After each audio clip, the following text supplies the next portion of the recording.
மாண்பு உறுப்பினர் க. வைத்தியலிங்கம் அவர்கள்.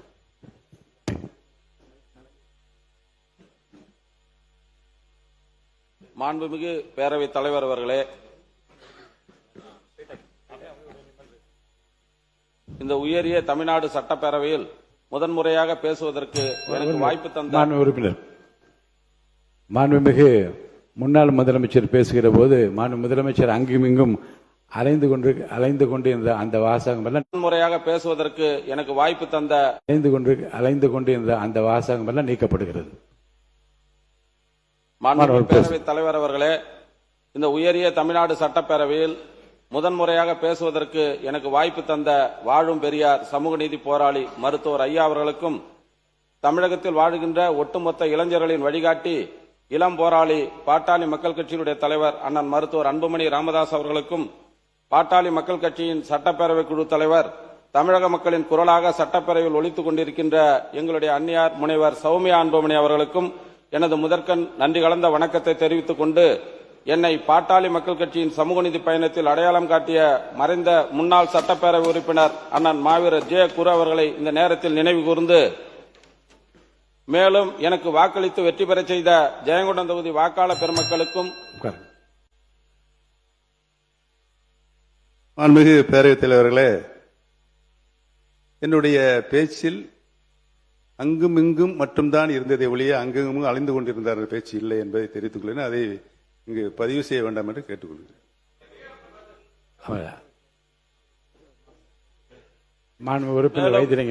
எனக்கு வாக்களித்து வெற்றி பெற செய்த ஜெயங்கொண்டம் தொகுதி வாக்காளர் பெருமக்களுக்கும், தேசிய ஜனநாயக கூட்டணியின் அனைத்து இந்திய அண்ணா திராவிட முன்னேற்ற கழக பொதுச் செயலாளர் மரியாதைக்குரிய அண்ணன் எடப்பாடியார் அவர்களுக்கும், கூட்டணி கட்சி தலைவர்களுக்கும், தொண்டர்களுக்கும், எனது குடும்பத்தாருக்கும், நண்பர்களுக்கும் எனது நெஞ்சார்ந்த நன்றியை தெரிவித்துக் கொள்கின்றேன். 17வது சட்டப்பேரவையில் புதிதாக பொறுப்பேற்றுள்ள மாண்புமிகு தமிழக முதலமைச்சர் அவர்களுக்கும், மாண்புமிகு எதிர்க்கட்சி தலைவர் அவர்களுக்கும், மாண்புமிகு அமைச்சர் பெருமக்களுக்கும், மாண்புமிகு சட்டமன்ற உறுப்பினர்களுக்கும் எனது வாழ்த்துக்களையும் வணக்கத்தையும் தெரிவித்துக் கொள்கின்றேன். இந்த சட்டப்பேரவை என்பது மக்களின் கனவுகள், நம்பிக்கைகள், உரிமைகள் மற்றும் எதிர்காலம் குறித்து சட்டங்கள் இயற்றப்படும் ஜனநாயகத்தின் ஒரு புனிதமான இடமாகும். அரசியலில் அனைவருக்கும் பல கருத்து வேறுபாடுகள் இருக்கலாம். ஆனால் மக்கள் நலன் சார்ந்த பிரச்சனைகளில் நாம் அனைவரும் ஒன்றிணைந்து செயல்பட வேண்டும் என்று இந்த நேரத்தில் கேட்டுக்கொள்கின்றேன்.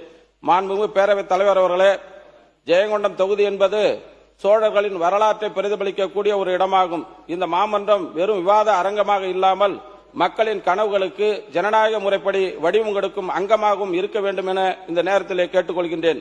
எனது ஜெயங்கொண்டம் தொகுதிக்கு தேவையான அடிப்படை வசதிகளை நிறைவேற்றி தருமாறு இந்த நேரத்திலே கேட்டுக்கொள்கின்றேன்.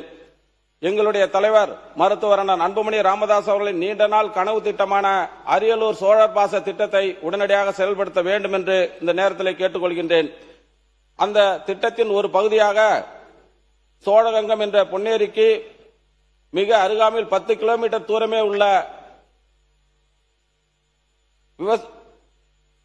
உள்ள கொள்ளிடம் ஆற்றிலிருந்து தொகுதி விவசாயிகள் பயன்பெறும் வகையில் நீரேற்று முறையின் மூலமாக நீரை கொண்டு வந்து விவசாயிகள் பயன்பெற செய்ய வேண்டும் என இந்த நேரத்தில் கேட்டுக்கொள்கின்றேன்.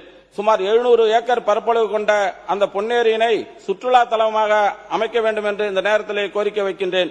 வரலாற்று சிறப்புமிக்க கங்கை கொண்ட சோழபுரம் பகுதியில் மாமன்னர் ராஜேந்திர சோழனுக்கு திருவுருவச் சிலையுடன் கூடிய மணிமண்டபம் அமைக்க வேண்டும் என்றும், ஜெயங்கொண்டம் அரசு கலை மற்றும் அறிவியல் கல்லூரிக்கு ராஜேந்திர சோழன் பெயரை சூட்ட வேண்டும் என்று இந்த நேரத்தில் கேட்டுக்கொள்கின்றேன். தாப்பழூர் விவசாய பகுதி மக்களின் 50 ஆண்டு கால கோரிக்கையான கொள்ளிடம் ஆற்றின் குறுக்கே குருவாடி தலைப்பில் தடுப்பணை கட்டி கொள்ளிட உபரி நீரினை பொன்னாற்று பாசன வாய்க்காலில் கொண்டு வந்து தாப்பழூர் பகுதி விவசாயிகளின் 4694 ஏக்கர் விவசாய நிலங்களுக்கு பாசன வசதி செய்து கொடுக்குமாறு இந்த அவையிலே கேட்டுக்கொள்கின்றேன். அரியலூர் மாவட்ட மக்கள் குடிக்கும் நீரில் கால்சியத்தினுடைய அளவு அதிகமாக இருக்கின்றது. அதனால் அந்த பகுதியில் வாழ்கின்ற இளைஞர்கள், பெண்கள், அனைத்து தரப்பு வயதினரும் சிறுநீரக கோளாறால் அவதிப்படுகிறார்கள். அதற்கு பெருநிறுவன சமூக பொறுப்பு நிதியின் மூலம் CSR ஃபண்ட் மூலம் அனைத்து கிராம மக்களுக்கும் பாதுகாக்கப்பட்ட சுத்திகரிக்கப்பட்ட குடிநீர் வழங்க வேண்டும் என்று இந்த நேரத்தில் அன்போடு கேட்டுக்கொள்கின்றேன். ஜெயங்கொண்டத்தில் முந்தைய அரசு சிப்காட் மூலமாக காலனி தொழிற்சாலை அடிக்கல் நாட்டப்பட்டு பணிகள் ஆரம்ப நிலையில் உள்ளது. காலம் தாழ்த்தாமல் விரைவாக தொழிற்சாலையை திறப்பதற்கு அரசு ஆவண செய்ய வேண்டும் என்றும் அந்த பகுதி இளைஞர்களுக்கு வேலை வாய்ப்பில் முன்னுரிமை கொடுக்க வேண்டும் என்று இந்த நேரத்தில் கேட்டுக்கொள்வதோடு, அரியலூர் மாவட்டத்தில் 6 தனியார் சிமெண்ட் தொழிற்சாலைகளும் ஒரு அரசு சிமெண்ட் தொழிற்சாலையும் இயங்கி வருகிறது. அந்த பகுதியில் படித்த இளைஞர்களுக்கு வேலை வாய்ப்பில் முன்னுரிமை கொடுக்க வேண்டும் என்று இந்த நேரத்தில் அன்போடு கேட்டுக்கொள்கின்றேன். அரியலூர் மாவட்டத்தில் நிலக்கடலை, மக்காச்சோளம் போன்ற விவசாய பயிர்களும், முருங்கை, கத்தரி போன்ற தோட்ட பயிர்களும் அதிக அளவில் விளைவிக்கின்றார்கள். இந்த விவசாய பொருட்களுக்கு உரிய கொள்முதல் விலை கிடைப்பதற்கு அரசு நடவடிக்கை எடுக்க வேண்டும் என்று இந்த நேரத்தில் கேட்டுக்கொள்கின்றேன். அரியலூர் மாவட்டத்தில் 33,000 ஹெக்டேர் அளவில் அரசு வனத்தோட்டக் கழகமும் மற்றும் தனியார் நிலங்களின் மூலம் முந்திரி சாகுபடி செய்யப்பட்டு வருகிறது. அப்படி சாகுபடி செய்யப்படும் முந்திரி கொட்டைகளை அரசே விலை நிர்ணயம் செய்து மதிப்பு கூட்டும் வகையில் ஜெயங்கொண்டம், உடையார்பாளையம் பகுதியில் அரசு முந்திரி தொழில் பூங்கா அமைக்க வேண்டும் என்று இந்த நேரத்திலே கேட்டுக்கொள்கின்றேன். ஜெயங்கொண்டம் பகுதியில் இளைஞர்கள் அனைத்து விளையாட்டுகளிலும் சிறந்து விளங்கி வந்து கொண்டிருக்கின்றார்கள். அவர்களுக்கு அரசு உள் விளையாட்டு அரங்கம் ஒன்றை கட்டித்தர ஆவண செய்யுமாறு அன்போடு கேட்டுக்கொள்கின்றேன். ஜெயங்கொண்டம் மாவட்ட தலைமை மருத்துவமனையில் போதிய மருத்துவர்கள், செவிலியர்கள் மற்றும் பணியாளர்கள் பற்றாக்குறையை உடனடியாக சரி செய்ய வேண்டும் என்றும், சிடி ஸ்கேன் வசதி செய்து கொடுக்கவும் அரசு நடவடிக்கை எடுக்க வேண்டும். ஜெயங்கொண்டம் நகரில் போக்குவரத்து நெரிசலை தவிர்க்கும் வகையில் ஜெயங்கொண்டம் மகிமைபுரம் முதல் சின்னவளையம் வரையும், ஜெயங்கொண்டம் மகிமைபுரம் முதல் துளாரங்குறிச்சி வரையிலும் புறவழிச்சாலைகளை அமைத்து கொடுக்க வேண்டும் என்று இந்த நேரத்தில் கேட்டுக்கொள்கின்றேன். விருத்தாசலம் முதல் கும்பகோணம் வரை உள்ள சாலையில் விடுபட்ட இருவழிச்சாலையை 4 வழிச்சாலையாக அகலப்படுத்த அரசு நடவடிக்கை எடுக்க வேண்டும். ஜெயங்கொண்டம் தொகுதி மீன் சுருட்டி பகுதியில் புதிய அரசு தொழில் பயிற்சி நிலையம் அமைக்க வேண்டும் என்று இந்த நேரத்தில் கேட்டுக்கொள்கின்றேன். ஆண்டிமடம் ஒன்றியத்திற்கு உட்பட்ட பகுதியில் மாவட்ட உரிமைகள் உடன் குற்றவியல் நடுவர் நீதிமன்றம் அமைக்கவும், ஆண்டிமடத்தில் தனி சார்நிலை கருவூலம் அமைக்கவும் அரசு நடவடிக்கை எடுக்க வேண்டும். தாப்பழூர் ஊராட்சி ஒன்றியத்திற்கு உட்பட்ட வருவாய் கிராமங்களை உள்ளடக்கி பழூரை தலைமையிடமாக கொண்டு தனி வட்டமாக அறிவிக்க அரசு நடவடிக்கை எடுக்க வேண்டும். அரியலூர் மாவட்டத்தில் புதிய அரசு செவிலியர் கல்லூரியும், ஜெயங்கொண்டத்தில் அரசு கல்வியியல் கல்லூரியும் அமைக்க அரசு நடவடிக்கை எடுக்க வேண்டும். ஜெயங்கொண்டம் அரசு கலை கல்லூரிக்கு கூடுதல் கட்டிடமும் மாணவியர் தங்கும் விடுதிக்கு அரசு அனுமதி வழங்க வேண்டும். ஆண்டிமடம் அரசு மேம்படுத்தப்பட்ட ஆரம்ப சுகாதார நிலையத்தை வட்டார தலைமை மருத்துவமனையாக மாற்ற வேண்டும். ஜெயங்கொண்டம் தொகுதியில் வேம்புக்குடி, திருக்களப்பூர், மேலணிக்குழி ஆகிய 3 கிராமங்களில் அரசு துணை ஆரம்ப சுகாதார நிலையம் அமைக்க வேண்டும். ஜெயங்கொண்டம் தொகுதியில் இளையூர், ஐயூர், வீரசோழபுரம், தண்டலை ஆகிய 4 கிராமங்களில் அரசு கால்நடை மருத்துவமனை அமைக்க வேண்டும். திருக்களப்பூர், குவாகம் ஆகிய அரசு உயர்நிலைப் பள்ளிகளை மேல்நிலைப் பள்ளிகளாகவும், ஜெயமேலூர், அணைக்குடம், தேவனூர், சலுப்பை ஆகிய அரசு நடுநிலைப் பள்ளிகளை உயர்நிலைப் பள்ளிகளாகவும் தரம் உயர்த்த அரசு நடவடிக்கை எடுக்க வேண்டும். ஜெயங்கொண்டம் தொகுதியில் பல கிறிஸ்துவ நிறுவனங்கள் பள்ளிகளை நடத்தி வருகின்றார்கள். அங்கே தொன்போஸ்கோ மேல்நிலைப் பள்ளி, அன்னையிலூர் மேல்நிலைப் பள்ளி, அலங்கார அன்னை மேல்நிலைப் பள்ளி, மார்த்தினார் பள்ளி, பாத்திமா பள்ளி என்று பல கிறிஸ்துவ பள்ளிகள் இயங்கி வருகின்றன. ஆனால் நம்மளுடைய சட்டமன்ற உறுப்பினர் நிதியிலிருந்து நாம் எதுவும் செய்து கொடுக்க முடியாத நிலை இருக்கிறது. அதை அரசு கவனத்தில் கொண்டு சிறப்பு நிதி ஒதுக்கீடு செய்ய வேண்டும் என இந்த நேரத்தில் கேட்டுக்கொள்கின்றேன். வாடகை கட்டிடத்தில் இயங்கி வரும் ஆண்டிமடம் தீயணைப்பு நிலையம், ஜெயங்கொண்டம் சார் பதிவாளர் அலுவலகம், ஜெயங்கொண்டம் கோட்டை மின்வாரிய செயற்பொழில் அலுவலகம் ஆகியவற்றிற்கு புதிய கட்டிடம் கட்ட வேண்டும். ஜெயங்கொண்டம் நகராட்சியில் பாதாள சாக்கடை திட்டம் செயல்படுத்த அரசு அரியலூர் மாவட்ட மக்களின் நீண்ட நாள் கோரிக்கையான கும்பகோணம் டு விருத்தாச்சலம், அரியலூர் சிதம்பரம் ஆகிய ரயில்வே திட்டங்களை கொண்டு வர மத்திய அரசை தமிழக அரசு வலியுறுத்த வேண்டும் என்று இந்த நேரத்தில் கேட்டுக்கொள்கின்றேன். மாண்புமிகு பேரவைத் தலைவர் அவர்களே, இன்றைய மானிய கோரிக்கையின் மூலம் இன்று வருவாய்த்துறை மற்றும் பேரிடர் மேலாண்மை, சுகாதாரத்துறை இந்த மானிய கோரிக்கையில் தமிழக அரசு சேவை பெறும் உரிமை சட்டத்தை கொண்டு வருவதாக தேர்தல் அறிக்கையிலே நிதிநிலை அறிக்கையிலே சொல்லியிருக்கின்றார்கள். அதை உடனடியாக கொண்டு வர வேண்டும் என்று பாட்டாளி மக்கள் கட்சி சார்பாக கேட்டுக்கொள்கின்றோம். இந்த கூட்டத்தொடரிலேயே சட்டத்தை நிறைவேற்ற வேண்டும் என்று கேட்டுக்கொள்கின்றோம். தமிழ்நாடு அரசு துறையில் மக்களின் மிகவும் நெருக்கமான கொண்ட துறை ஒன்று என்றால் அது வருவாய்த்துறை தான். அரசு துறையின் முதுகெலும்பு இந்த துறைதான். அரசு வழங்கும் நலத்திட்ட உதவிகளை பெறுவதற்கு தகுதியானவர்கள் யார் என்பதை தேர்ந்தெடுப்பது இந்த துறைதான். சாதி சான்றிதழ், வருவாய் சான்றிதழ் உள்ளிட்ட சான்றிதழ்கள் உட்பட 50க்கும் மேற்பட்ட சேவைகளை வழங்குவது வருவாய்த்துறை தான். மக்களுக்கு சேவை செய்வதற்காக உருவாக்கப்பட்ட வருவாய்த்துறை தான் மக்களை அதிகமாக அலைகழிக்கிறது. இதற்கு முடிவு கட்டுவதற்காக தான் சேவை பெறும் உரிமை சட்டத்தை நிறைவேற்ற வேண்டும் என்று பாட்டாளி மக்கள் கட்சி கடந்த 13 ஆண்டுகளுக்கு மேலாக வலியுறுத்தி வருகிறது. மத்திய அரசு அண்மையில் வெளியிட்ட தகவல்களின்படி இந்தியாவில் மொத்தமுள்ள 28 மாநிலங்களில் 24 மாநிலங்களிலும் தில்லி யூனியன் பிரதேசத்திலும் இந்த சட்டம் இயற்றப்பட்டு நடைமுறையில் உள்ளது. தெலுங்கானா, நாகாலாந்து, சிக்கிம், தமிழ்நாடு ஆகிய 4 மாநிலங்களில் தான் இந்த சட்டம் இன்னும் நடைமுறைக்கு வரவில்லை. இவற்றில் பெரிய மாநிலம் என்றால் தமிழ்நாடு தான். தெலுங்கானா மாநிலத்தில் இந்த சட்டம் உருவாக்கப்பட்டு நிறைவேற்றப்படாமல் உள்ளது.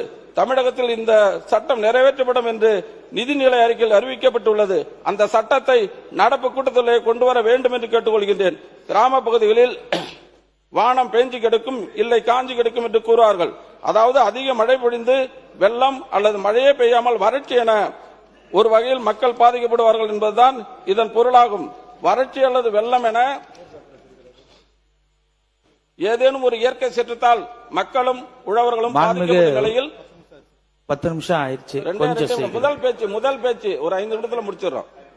ஒரு இயற்கை சீற்றத்தால் மக்களும் உழவர்களும் பாதிக்கப்படும் நிலையில் அவ்வாறு பாதிக்கப்படும் மக்கள் மற்றும் விவசாயிகளுக்கு நிரந்தரமான நிவாரண திட்டத்தை தமிழக அரசு உருவாக்கி செயல்படுத்த வேண்டும்.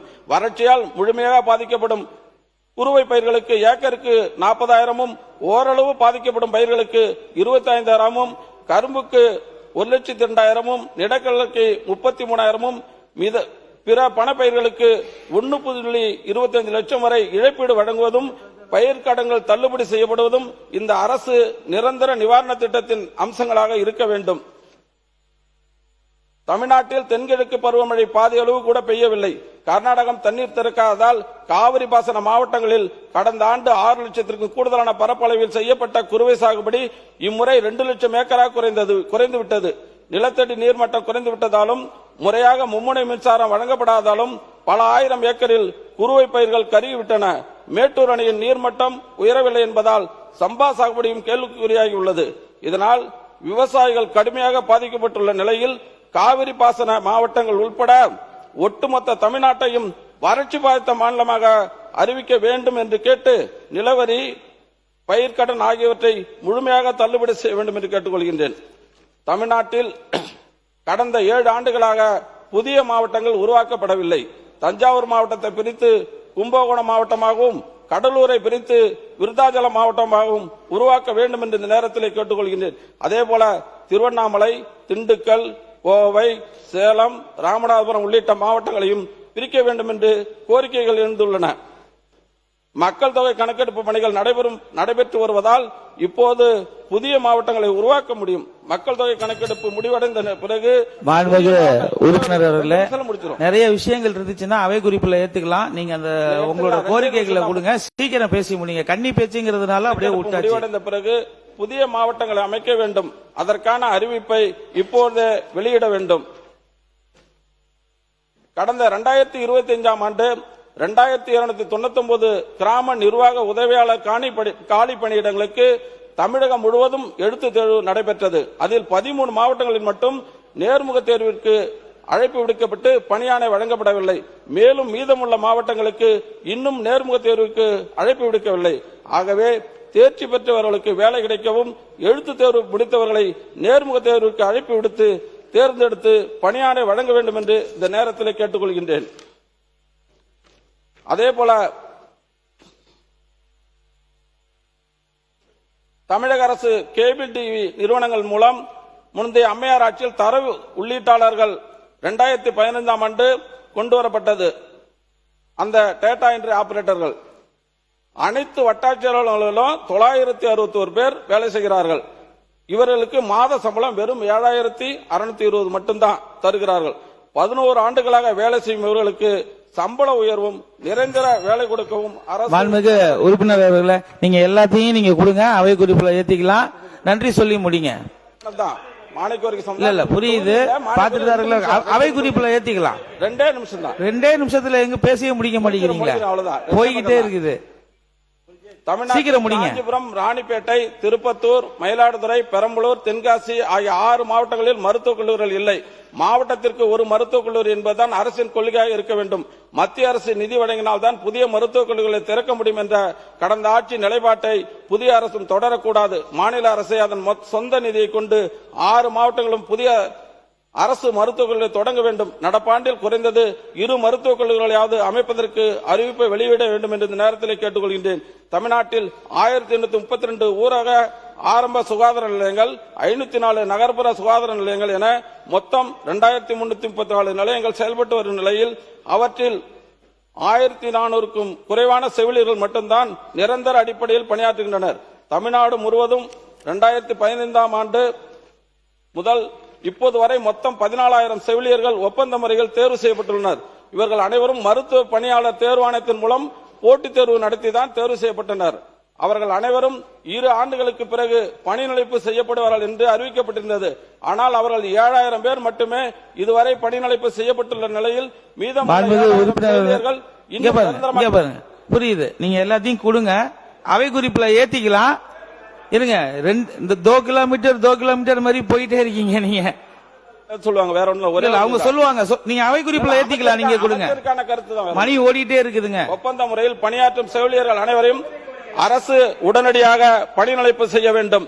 நாமக்கல், கிருஷ்ணகிரி, திருப்பூர், நீலகிரி, அரியலூர், கள்ளக்குறிச்சி, திருவள்ளூர் ஆகிய 7 மருத்துவக் கல்லூரியில் உள்ள தலா 30 செவிலியர் பணியிடங்களை ஒழித்துவிட்டு அங்கு பணியாற்றி வந்த 210 செவிலியர்களை சான்லி, செங்கல்பட்டு, சேலம், திருச்சி மருத்துவக் கல்லூரி மருத்துவமனைகளில் அரசு நியமித்துள்ளது. இந்த மாதம் ஜூலை 21ஆம் நாள் ஜிஓ 24 என்ற அரசாணை மருத்துவ மற்றும் மக்கள் நல்வாழ்வுத்துறை பிறப்பித்திருக்கிறது. அரசு மருத்துவக் கல்லூரிகள் செவிலியர் பணிகளை ஒழிக்கும் அரசாணை 204ஐ அரசு ரத்து செய்ய வேண்டும் என்று இந்த நேரத்தில் கேட்டுக்கிறேன். நீங்க கொடுங்க. என்ன 2 பேப்பர் கையில் வச்சிருக்கீங்க? இல்ல அது ஒரு நிமிஷத்துல படிக்க முடியாது. உங்களுடைய கொஞ்சம் ஒத்துழைப்பு கொடுங்க. உங்களுக்கு அப்புறம் என்ன 2 பேர் படிக்கணும், அதுக்கு 2 அமைச்சர் விளக்கம் கொடுக்கணும், மினிஸ்டர். சரிங்களா? இல்ல அது அவங்க கொடுப்பாங்க. சீக்கிரம் முடிங்க. நன்றி சொல்லி சீக்கிரம் முடிங்க. 108 அவசர ஊர்தி திட்டத்தின் கீழ் தமிழ்நாட்டில் 28/2020 நிலவரப்படி 1353 அவசர ஊர்திகள் செயல்படுகின்றன. இந்த எண்ணிக்கை போதுமானதல்ல. கிராமப்புற மக்களுக்கும் அவசர ஊர்தி சேவை விரைவாக கிடைப்பதை உறுதி செய்யவும் வகையில் அவற்றின் எண்ணிக்கை நடப்பாண்டில் குறைந்தது 1750 உயர்த்த வேண்டும். அடுத்த 5 ஆண்டுகள் முடிவில் 2500 உயர்த்த வேண்டும் என்று அரசை கேட்டுக்கொள்கின்றேன். தமிழ்நாட்டில் 108 அவசர ஊர்தி சேவை சிறப்பாக செயல்படுவதற்கு காரணம் அதன் ஊழியர்கள் தான். உயிர்காக்கும் 108 அவசர ஊர்திகளில் ஓட்டுநர்கள், மருத்துவ உதவியாளர், அழைப்பு மைய ஊழியர்கள் உள்ளிட்ட 7500 பணியாளர்கள் பணியாற்றி வருகின்ற ஆபத்தான சூழல் பணியாற்றுபவர்களுக்கு அடிப்படை உரிமைகள் கூட இன்னும் வழங்கப்படவில்லை. அவர்களுக்கு நியாயமான ஊதிய உயர்வு வழங்கப்படவில்லை. 108 அவசர ஊதிய ஊழியர்களின் எண்ணிக்கையான வாழ்க்கை வாழ்வதை உறுதி செய்ய அவர்களுக்கு பணி நிலைப்பு வழங்க வேண்டும் என்று இந்த நேரத்தில் கேட்டுக்கொண்டு, பல்நோக்கு மருத்துவமனைகளில் ஆண்கள், பெண்கள், நர்சிங் அசிஸ்டண்டா பல பேர் வேலை பெற, துப்புரவு பணியாளர்கள், பாத்ரூம் கழுவுறவங்க, இவர்களுக்கு பணி நிரந்தரம் செய்ய வேண்டும் என்று இந்த அரசை கேட்டுக்கொள்கின்றேன். ஹெல்த் இன்ஸ்பெக்டர் படித்தவர்களுக்கு அரசு தான் வேலை கொடுக்கும், தனியார்ல போய் வேலை செய்ய முடியாது. அவர்களுக்கும் பணி நிரந்தரம் செய்ய வேண்டும். காசநோய் பணியாளருக்கு 1900 பேர் வேலை செய்கிறார்கள். பணி நிரந்தரம் செய்ய உறுப்பினர் பாத்ரூம் கழுவுறதுன்னு சொல்லக்கூடாது, தூய்மை பணியாளர்கள் அந்த அதை மாத்திருங்க. அந்த வார்த்தை அவை குறிப்பில் இருந்து நீக்கப்படுது. கொஞ்சம் சீக்கிரம் நீங்க முடிச்சு செய்து கொடுக்க வேண்டும் என்று இந்த நேரத்தில் மாண்புமிகு பேரவைத் தலைவர் வாயிலாக கேட்டுக்கொண்டு, இந்த அரிய வாய்ப்பை எனக்கு வழங்கிய, வாக்களித்து வெற்றி பெற செய்த ஜெயங்கொண்டம் தொகுதி மக்களுக்கும், எனது பாட்டாளி மக்கள் கட்சியுடைய தலைவர் மரியாதைக்கு போற்றுதலுக்குரிய அண்ணன் அன்புமணி ராமதாஸ் அவர்களுக்கும், எங்களுடைய சட்டமன்ற கட்சி தலைவர் அந்நியார் அவர்களுக்கும் மீண்டும் ஒருமுறை நன்றி கூறி என்னுடைய பேச்சை நிறைவு செய்கிறேன். நன்றி, வணக்கம். மாண்புமிகு உறுப்பினர்